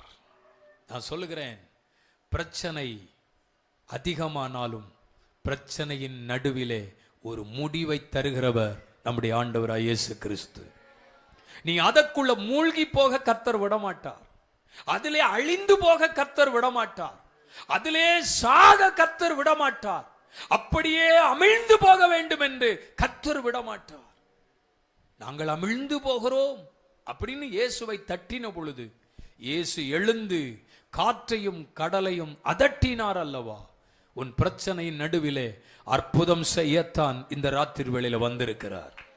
இந்த ராத்திரி வேளையில உனக்கு ஒரு நன்மை செய்யத்தான் வந்திருக்கிறார். இந்த ராத்திரி உன் சூழ்நிலைகளை மாற்றத்தான் வந்திருக்கிறார். எழுந்து நிற்கிற காற்றை அமர்த்த வந்திருக்கிறார். உன்னை தடுத்து நிறுத்துகிற புயல்கள் இந்த ராத்திரி வேளையிலே நின்று போகிறது. போக வேண்டிய இடத்துக்கு போக முடியாதபடி உன்னை தடுத்து நிறுத்துகிற பிரச்சனைகள் இந்த ராத்திரி வேளையிலே முடியும், தீரும். ஆண்டவர் மேல என்னைக்கு கர்த்தரை தேடி உங்கள் இருதயத்தை கர்த்தருக்கு நேராக திருப்புறீங்களோ, நான் சொல்கிறேன், நீதிமானை ஒருபோதும் தள்ளாட ஒட்டா. இந்த வார்த்தை கேட்டுக்கொண்டிருக்கிற தேவனுடைய பிள்ளையே, உனக்காகவே கர்த்தர் இந்த ராத்திரி வேளையில பேசுறார். உனக்காகவே ஆண்டவர் பேசுறார். யாருக்கோ அல்ல. உன் சூழ்நிலையை புரிந்து, உன் சூழ்நிலை அறிந்து தான் கர்த்தர் பேசுகிறார்.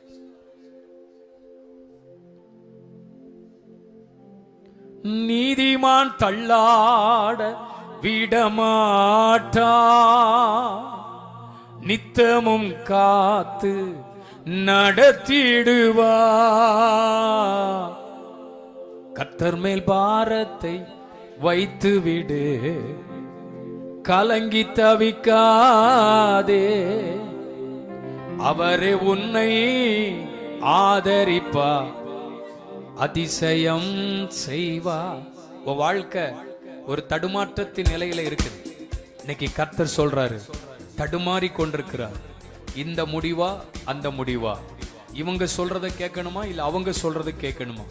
ஒரு குழப்பத்தின் நடுவிலே நிற்கிறார், ஒரு குழப்பத்தின் நடுவிலே வாழ்கிறார். இன்னைக்கு கர்த்தர் சொல்றாரு, கண்ட்ரோல் இல்லாத ஒரு பயணம் உனக்கு, அதனுடைய முடிவு உனக்கு வேதனையா இருக்கும், அதனுடைய முடிவு கஷ்டமா இருக்கும். ஆண்டவர் உனக்குன்னு ஆயத்தப்படுத்தி வைத்திருக்கிற சில ஆசீர்வாதத்திற்குள்ள வந்துட்டீங்கன்னா இன்னைக்கு அது உனக்கு சந்தோஷமா இருக்கும். இப்போ நீ போய் கொண்டிருக்கிற இந்த பாதை, இப்போ நீ போய் கொண்டிருக்கிற இந்த சூழ்நிலை, அதனுடைய முடிவு வருத்தமாய் முடிந்து விடும். கர்த்தர் யாரோ ஒரு நபரோட ஆண்டவர் திட்டமா அந்த ராத்திரியில பேசுறதை நான் உணர்கிறேன். எத்தனையோ பேருடைய ஆலோசனை உனக்கு வந்திருக்கிறது. ஆண்டவர் பலமுறை உன்னோடு பேசி இருக்கிறார். ஆனால் அந்த வார்த்தை நீ கனவீனப்படுத்தி கொண்டு, நான் எடுத்ததுதான் முடிவு, நான் எடுத்ததுதான் முடிவு, எனக்கு யாரும் அட்வைஸ் பண்ண வேண்டாம், எனக்கு யாரும் சொல்ல வேண்டாம், எனக்கு நல்லது கெட்டது தெரியும் அப்படின்னு ஒரு முடிவோட நிற்கிறார். அதனுடைய முடிவு வருத்தத்தை கொண்டு வந்து விடும். கர்த்தர் உன்னோட தான் பேசுகிறார். எனக்கு தெரியும், ஆவியான் உன்னோட இடைப்படுகிற எனக்கு தெரியும். இன்னைக்கு கர்த்தருக்கு உன் வழியை ஒப்புக்கொடு, அவரே காரியத்தை வாய்க்க பண்ணுவார். கரங்களை தட்டி எல்லாரும் சேர்ந்து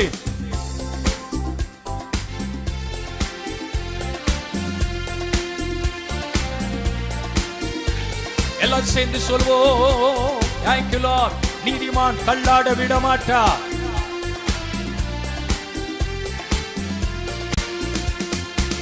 நீதிமான் தள்ளாட விடமாட்டா, நித்தமும் காத்து நடத்திடுவா.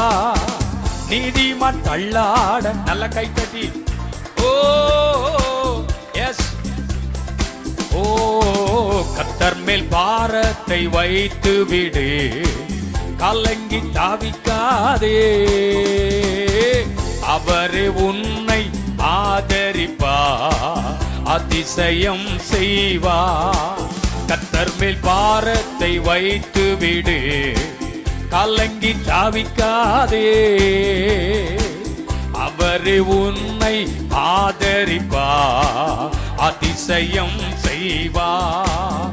வாழ்வை கர்த்தருக்கு ஒப்பு கொடுப்போம், அவரை எல்லாம் வாய்க்க செய்வார். வாழ்வை ஓ நன்றி, எஸ் எஸ், வாழ்வை மறுபடியும் வாழ்வை கர்த்தருக்கு ஒப்பு கொடுப்போம், அவரை எல்லாம் வாய்க்க செய்வார். கர்த்தர் மேல் பாரத்தை வைத்து விடு, கலங்கி தாவிக்காதே. அவரே உன்னை ஆதரிப்பார், அதிசயம் செய்வார். தகப்பனும் தாயும் கைவிட்டாலும் அவரே நம்மை அணைத்துக் கொள்வார். எஸ் எஸ், சொல்லுங்க பார்க்கலாம், கரங்களை தட்டி ஆமென். அணைத்துக் கொள்வார். கர்த்தர் மேல் பாரத்தை வைத்து விடு, கலங்கி தாவிக்காதே. ஓ அவரே உன்னை ஆதரிப்பார், அதிசயம் செய்வார். கர்த்தர் மேல் பாரத். வருத்தத்தோட பயணிக்கிறியா? என் வாழ்க்கை இப்படியே முடிஞ்சிரும்னு பயப்படுறியா? வா இயேசுவண்டை வா, உன் இருதயத்தை ஆண்டவருக்கு ஒப்புக்கொடு, உன்னை ஆண்டவருக்கு ஒப்புக்கொடு. அவரே காரியத்தை வாய்க்க பண்ணுவா. ஒன்னும் முடிஞ்சு போகல, ஒன்னும் முடிஞ்சு போகல. ஆமென். ஒருவேளை இதுவரைக்கும் நீ போகிற பாதை உனக்கு வருத்தமா இருந்திருக்கலாம், கடினமா இருந்திருக்கலாம். எனக்கு எல்லாம் லெகுவாக போகுது, எல்லாம் லெகுவாக போகிறது. ஒரு சந்தோஷமும் மகிழ்ச்சியும் உன்னை நிரப்ப போகிறது, உன் குடும்பத்தை நிரப்ப போகிறது. கர்த்தர் மேல் பாரத்தை வைத்து விடு, கலங்கி தாவிக்காதே. அவரே உன்னை ஆதரிப்பார், அதிசயம் செய்வார். நல்ல கையை தட்டி ஆண்டவருக்கு மகிமை செலுத்துங்க பார்க்கலாம். ஆமென்.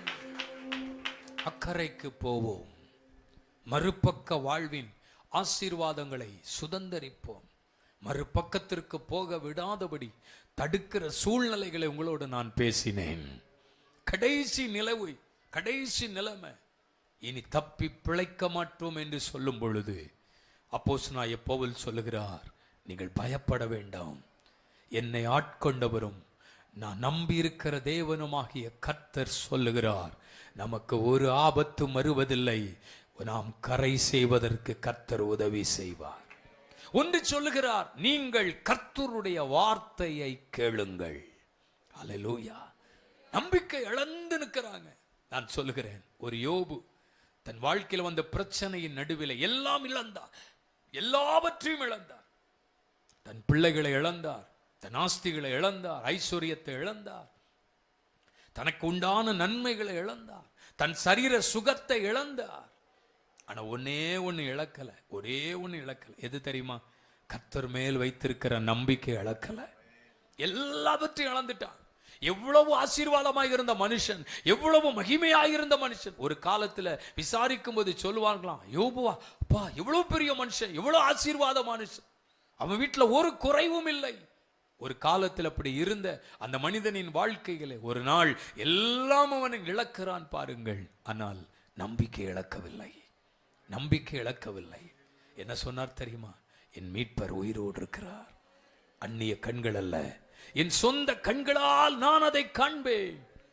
உலகமே எதிர்பார்க்கிறது, சமுதாயமே எதிர்பார்க்கிறது, குடும்ப உறவுகள் எதிர்பார்க்கிறது. சொந்த மனைவி சொல்லுகிறாள், தேவனை தூஷித்து ஜீவனை விடு, இன்னும் கொஞ்ச நாட்களில் யோபு செத்து போவான் அப்படின்னு எதிர்பார்த்து கொண்டிருக்கிற காலத்தில் யோபு சொல்லுகிறான், என் கண்கள் என் வாழ்க்கையில் நடக்கிறதை பார்க்கும், அந்நிய கண்கள் அல்ல, என் சொந்த கண்ணால நான் அதை காண்பேன் என்று சொல்கிறான் என்றால், என் மீட்பர் உயிரோடு இருக்கிறார் என்று சொல்கிறான் என்றால், எதை இழந்தாலும் யோபு நம்பிக்கை இழக்கவில்லை, கர்த்தர் மேல் வைத்திருந்த நம்பிக்கை இழக்கவில்லை. அதுதான் அவனுடைய வாழ்க்கையில ஆசீர்வாதத்தின் உச்ச கட்டத்திற்கு கொண்டு போனது. இழந்து போன எல்லாம் 2 மடங்காய் கொடுத்தது.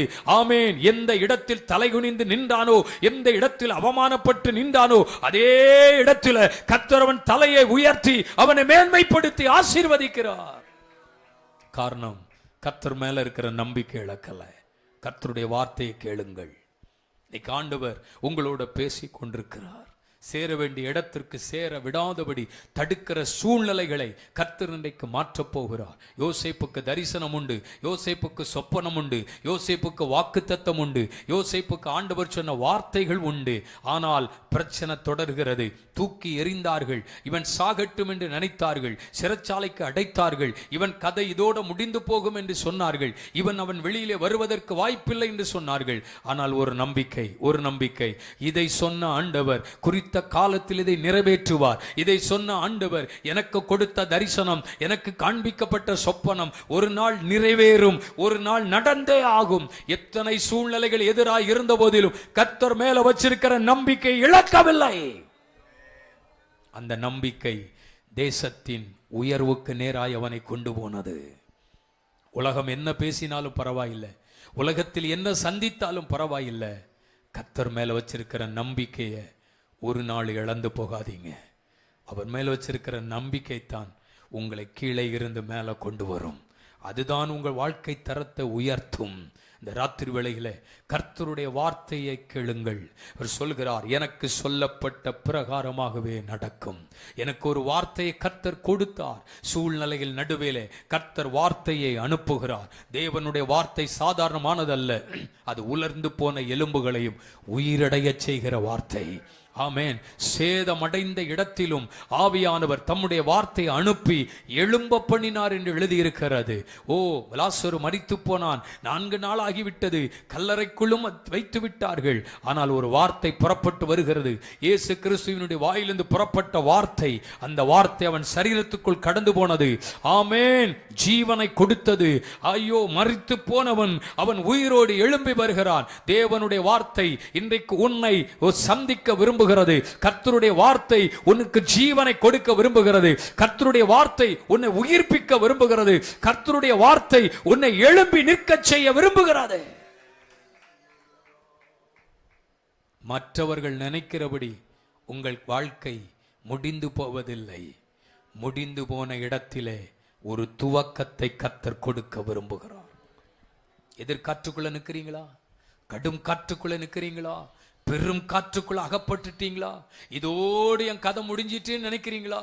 இன்னைக்கு கர்த்தர் அந்த நிலையிலிருந்து உங்களை அசைய பண்ணட்டும். கர்த்தர் இன்றைக்கு அந்த இடத்திலிருந்து பயணத்தை தொடங்குவதற்கு ஒரு வழியை கர்த்தர் உருவாக்கி கொடுக்கட்டும். ஒரு வாசலை கர்த்தர் உருவாக்கி கொடுக்கட்டும். எந்த நிலையிலும் எந்த சூழ்நிலையிலும் நாம் தனித்து தவித்து நிற்க கர்த்தர் அனுமதிக்கவே மாட்டார். மறுபக்க வாழ்வு நமக்கு உண்டு. அதை நோக்கி பயணப்படுவோம்.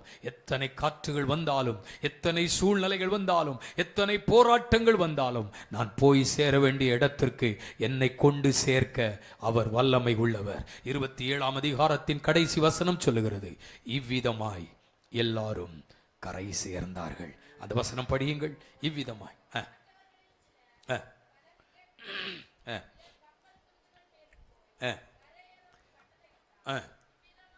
இவ்விதமாய் எல்லாரும் தப்பி கரை சேர்ந்தார்கள்.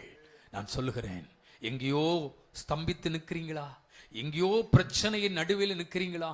எல்லாமே முடிஞ்சு போச்சுன்னு நிற்கிறீங்களா? கர்த்தர் இன்னைக்கு மறுபடியும் உங்கள் பிரயாணத்தை தொடங்க வைக்கிறார். மறுபக்கத்திற்கு போகக்கூடிய வாய்ப்பை கர்த்தர் ஏற்படுத்தி கொடுக்கிறார்.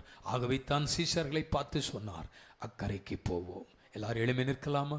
போக வேண்டிய இடத்திற்கு போக விடாதபடி நம்மை தடுக்கிற சூழ்நிலையில இருந்து கர்த்தர் இந்த ராத்திரி வேளையில நம்மை விடுதலையாக்க போகிறார். எஃப் மேஜர் படிங்க. F major. எல்லாரும் எழுப்பி நிற்போம். ஹல்லேலூயா.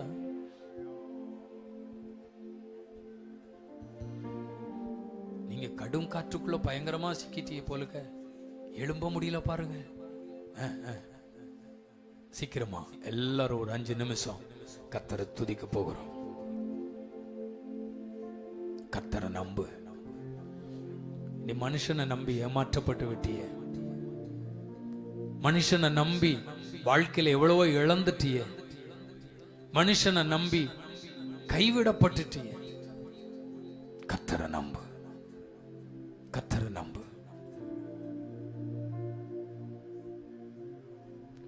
மனிதர்கள் முன்பாக தலை குனிந்து போகாமல் உதவி செய்திடுங்க, உயர்த்தி வைத்திடுங்க. உம்மைத்தா நான் நம்பி இருக்கே, அற்புதங்கள் செய்யுங்கப்பா. நல்ல கை தட்டி பாட போகிறோம்.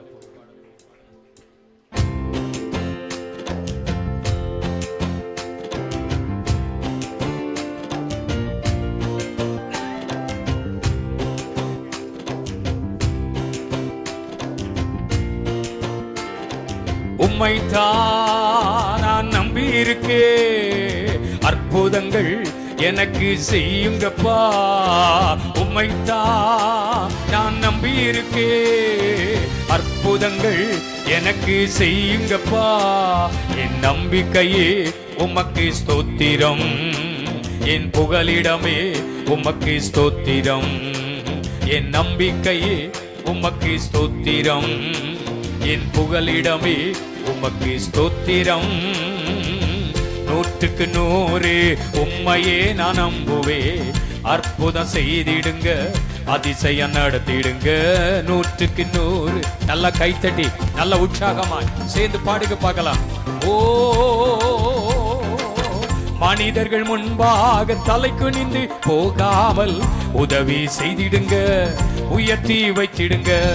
மனிதர்கள் முன்பாக தலை குனிந்து போகாமல் உதவி செய்திடுங்க, உயர்த்தி வைத்திடுங்க.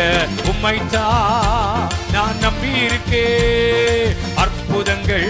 பாடுங்க பார்க்கலாம், கரங்களை தட்டி நல்ல உற்சாகமாய். ஆமென். நம்பிக்கை இருக்குதா?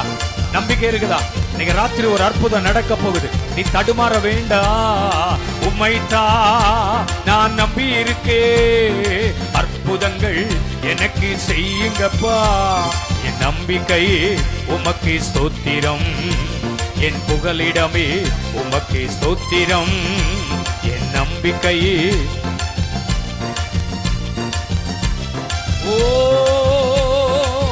ஆராய்ந்து முடியாத அதிசயங்கள் செய்பவரே, அற்புதம் செய்திடுங்க, அதிசயம் நடத்திடுங்க. ஆராய்ந்து முடியாத, சொல்லுங்க பார்க்கலாம், கரங்களை தட்டி பாடுங்க.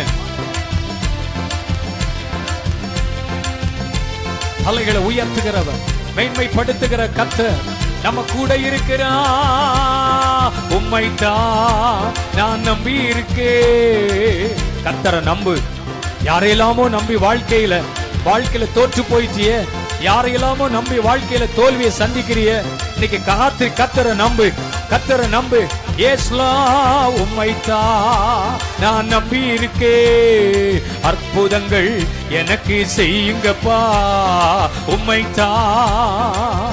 உன் வருத்தங்கள் மாறும், ஆமென். உன் வேதனைகள் மாறும். இந்த ராத்திரி வேளையிலே கர்த்தருடைய வல்லமை இதோ இந்த மைதானம் முழுவதும் கடந்து வருகிறது. இயேசுவின் நாமத்தினால் விடுதலை உண்டாகிறது. தோற்று போன உன் வாழ்க்கை, ஆமென், மறுபக்கம் வெற்றி இருக்கிறது. ஒரு பக்கம் உனக்கு தோல்வி, மறுபக்கம் உனக்கு வெற்றி இருக்கிறது. ஒரு பக்கம் வியாதி, மறுபக்கம் சுகம் இருக்கிறது. ஒரு பக்கம் பாவம், மறுபக்கம் பரிசுத்தம் இருக்கிறது. மறுபக்க வாழ்வுக்கு நேராய் வா. கர்த்தர் அதைத்தான் விரும்புகிறார். எங்கேயோ முடங்கி கிடக்கிறாயே, எங்கேயோ சுற்றி திரிகிறாயே, இன்னைக்கு கர்த்தரிடத்துல திரும்பு. நம்பிக்கை இழந்து போனியா? கர்த்தருடைய கரம் இன்னைக்கு உன்னை தூக்கி எடுக்கிறது. ஆமென். இவ்விதமாக கரை சேர்ந்தார்கள். ஆமென். உன் பயணம் போய் சேர வேண்டிய இடத்திற்கு சரியாய் போய் சேரும். இயேசுவின் நாமத்தினால் கட்டுகள் உடைக்கப்படட்டும். உம்முடைய பிள்ளைகளுக்கு விரோதமாக இருக்கிற எதிர் காற்றுகள், கடும் காற்றுகள், பெரும் காற்றுகள் அமைவதாக. இனிமேல் உம்முடைய பிள்ளைகளுக்கு விரோதமாக எழும்பி நிற்க கூடாது. இயேசுவின் நாமத்தினால் இப்பொழுது நான் ஜெபிக்கிறேன். அற்புதம் நடக்கட்டும். செல்லுடைய வியாதிகள் இந்த ராத்திரி வேளையில் விடுவிக்கப்படுகிறீர்கள். செல்லுடைய சரீரத்திற்குள்ளே தேவனுடைய வல்லமை, இயற்கைக்கு அப்பாற்பட்ட வல்லமை உங்களை சந்திக்கிறது. பெற்றுக்கொள்ளுங்க விடுதலையை. பொல்லாத ஆவிகள், பலவீனங்கள், மாந்திரீகங்கள், அசுத்த ஆவியின் கிரியைகள் இனி உன் எல்லைக்குள் இருப்பதில்லை. உன்னை சேதப்படுத்துவதில்லை. ஒரு சேதமும் வராது, ஒரு சேதமும் வராது. இயேசுவின் நாமத்தினால் விடுதலை உண்டு, விடுதலை உண்டு, விடுதலை உண்டு. இயேசுவின் நாமத்தில் விடுதலை உண்டு. கரங்களை தட்டி பெற்றுக்கொள்ளுங்கள் விடுதலையை, பெற்றுக்கொள்ளுங்கள் விடுதலையை, பெற்றுக்கொள்ளுங்கள் விடுதலையை. எஸ், பெற்றுக்கொள், பெற்றுக்கொள். அற்புதம், அற்புதம் நடக்கட்டும், இப்பொழுதே நடக்கட்டும், இந்த நேரத்தில் நடக்கட்டும். ஹalleluya, ஹalleluya. விடுதலையாகு, விடுதலையாகு, விடுதலையாகு. இயேசுவின் நாமத்தினால் உம்மைத்தான் நான் நம்பி இருக்கேன். அற்புதங்கள் எனக்கு செய்யுங்கப்பா, உம்மைத்தான். வருத்தத்தோடு இருக்கிற உன் வாழ்க்கை இன்னைக்கு மகிழ்ச்சியாய் மாற்ற போகிறார், மகிழ்ச்சியாய் மாற்ற போகிறார். எஸ், மாற்ற போகிறார். எங்க போனாலும் தோல்வி, எதை எடுத்தாலும் தோல்வி. வாழ்க்கையில எவ்வளவோ இழந்து விட்டார், எவ்வளவோ இழந்து விட்டார். சில நபர்களை நம்பி அநேக இழப்புகள் உன் வாழ்க்கையில. அது திரும்ப வராதா, அது திரும்ப கிடைக்காதான்னு நினைக்கிறியே. இந்த கூட்டத்துக்கு பின்னால ஒரு அற்புதம் அதுல நடக்கும், அதுல நடக்கும்.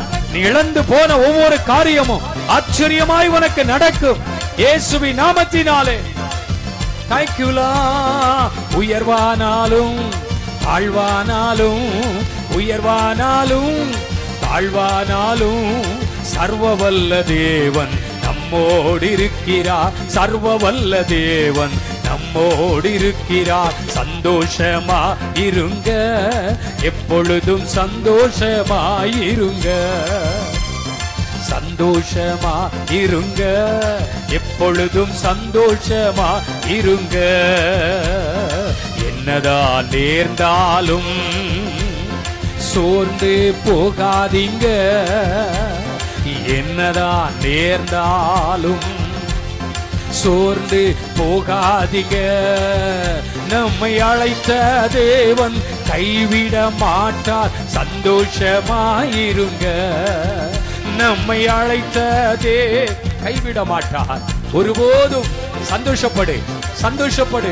ஓ, சந்தோஷமா இருங்க, எப்பொழுதும் சந்தோஷமா இருங்க, சந்தோஷமா இருங்க எப்பொழுதும். கரங்களை தட்டி ஆமென். ஓ, உயர்வானாலும் தாழ்வானாலும், உயர்வானாலும் தாழ்வானாலும் சர்வவல்ல தேவன் நம்மோடு இருக்கிறார், சர்வவல்ல தேவன் நம்மோடு இருக்கிறார், சர்வவல்ல. நல்லா சொல்லுங்க பார்க்கலாம், நல்லா கைத்தட்டி சொல்லுங்க. சர்வவல்ல, அற்புதங்களை செய்கிற சர்வவல்ல தேவன், சர்வவல்ல தேவன் நம்மோடு இருக்கிறார், சர்வவல்ல. Come on, come on, துதிங்க, துதிங்க. இன்னைக்கு உன் வருத்தம் எல்லாம் மாறப்போகுது. எதை பற்றி வருத்தப்படுற? உன் வாழ்க்கை வருத்தத்தோட தானே பயணிக்கிறாய், வருத்தத்தோட தானே போயிட்டே இருக்கு. ஏன் ஆண்டவரே என் ஜெபத்துக்கு பதில் கொடுக்கல? ஏன் ஆண்டவரே என் ஜெபம் இன்னும் கேட்கப்படலையா? நான் எவ்வளவோ போராடிட்டேனே ஆண்டவரே, இன்னும் நான் போராடணுமா? எனக்கு ஒரு அற்புதம் நடக்காதா? வருத்தப்படாத, இன்னைக்கு ஒரு அற்புதம் நடக்குது, அற்புதம் நடக்குது, அற்புதம் நடக்குது. இயேசுவே ஆமென், அல்லேலூயா, ஆமென், அல்லேலூயா, ஆமென், அல்லேலூயா, ஆமென், ஆமென், அல்லேலூயா. சொல்லுங்க மீண்டுமா, கரங்களை தட்டி ஆமென், அல்லேலூயா, ஆமென், அல்லேலூயா, ஆமென், அல்லேலூயா. இந்த பாடலை பாடிட்டு இருக்கும்போது சிலருக்குள்ள சில விடுதலையை பார்க்கிறேன், சிலருக்குள்ள ஒரு அற்புதம் நடக்கிறத பார்க்கிறேன், சிலருடைய கட்டுகள் உடைக்கப்படுறத பார்க்கிறேன். உங்களை அறியாத ஒரு சந்தோஷம் இன்னைக்கு உங்களை நிரப்புறத பார்க்கிறேன். பாட பாட பாட அக்னி, கர்த்தருடைய வல்லமை உங்களை நிரப்புது, உங்களை தொடுது. பெற்றுக்கொள்ளுங்க அந்த விடுதலையை, பெற்றுக்கொள்ளுங்க அந்த விடுதலையை. ஆமென், அல்லேலூயா, ஆமென், அல்லேலூயா, ஆமென், அல்லேலூயா, ஆமென்.